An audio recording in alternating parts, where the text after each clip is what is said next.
Here's your evening stimulus check and stimulus package update for July 30th. Hey everyone, me Kevin here. Welcome back to the Real House Lives of Congress.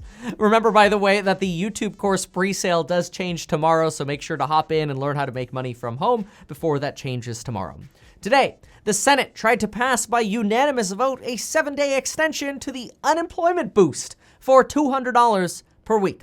That's right, they wanted to pass an extension for 7 days. This is literally like children going to the teacher going, please, I didn't start my homework yet. Can I just have one extra week? Can I just have the weekend? Please make the test on Monday and not on Friday. I promise I'll do my homework this time.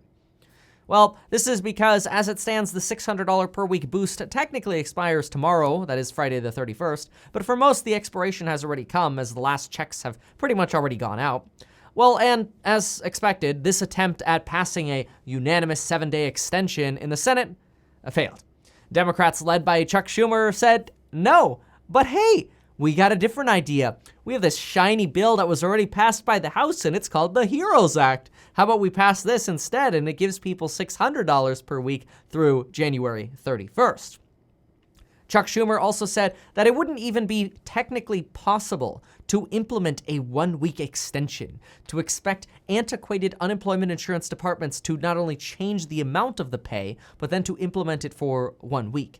I mean, I imagine it's just rolling off another check, but I'm sure there are more complicated things involved. However, Chuck Schumer's suggestion of just passing the HEROES Act was also quickly rejected.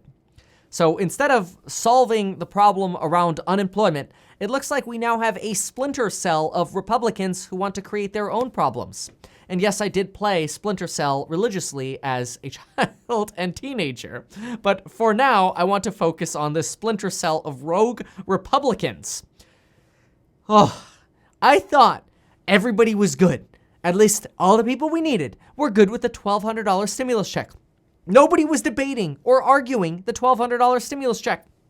Well, instead, now we have a splinter cell of 4 Republicans that think it's a great idea to just introduce a new stimulus check bill. Then instead of giving people $1,200 and their dependents $500, we'll just give everybody with a social security number $1,000. I mean, at this point, honestly, can you blame me for thinking that we're just on a merry-go-round here? We just go around and around and around and we get nothing done. So yes, this number, if this bill gained any traction, which right now it looks like it's not, if this number goes down in size, well, it would go down for the filers, but dependents would receive more money. So filers would receive $1,000 instead of $1,200, and dependents would receive $1,000 instead of $500, which is twice what the HEROES Act proposed. So this is good with families with at least 2 dependents, but bad for anybody with less than 2 dependents. Speaking of good, though, there is good news that you can still get 2 free stocks with Webull, and you can still sign up for life insurance in as little as 5 minutes. I think that's really good news, especially if you deposit $100 with Webull, then you definitely get your 2 free stocks. And life insurance, hey, you could Apple Pay and Android for it.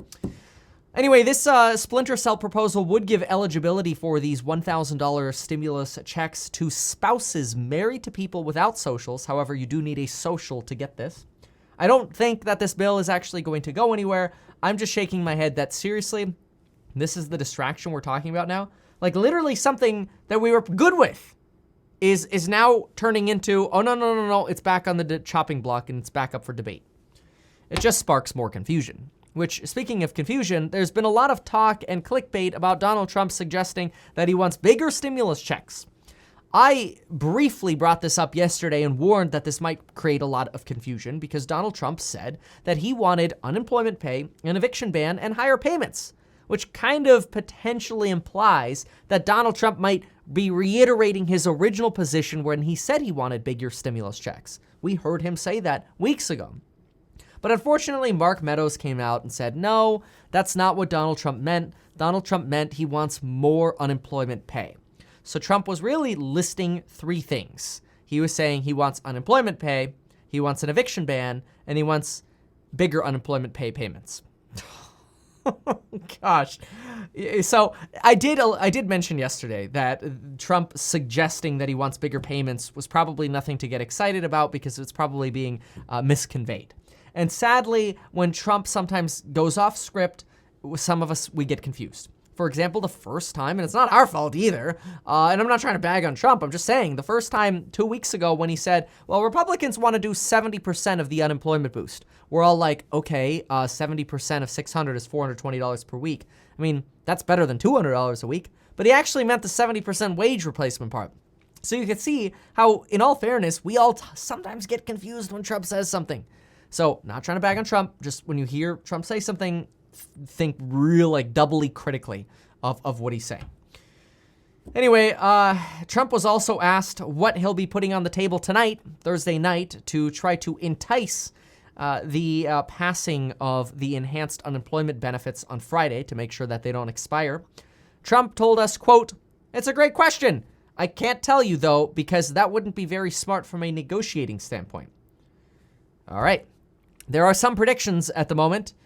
Predictions are that instead of Nancy Pelosi and Donald Trump having a slumber party this weekend or Friday to strike a deal, that Trump and Nancy Pelosi are going to maybe have a slumber party over dinner tonight or whatever, and maybe they'll strike a deal.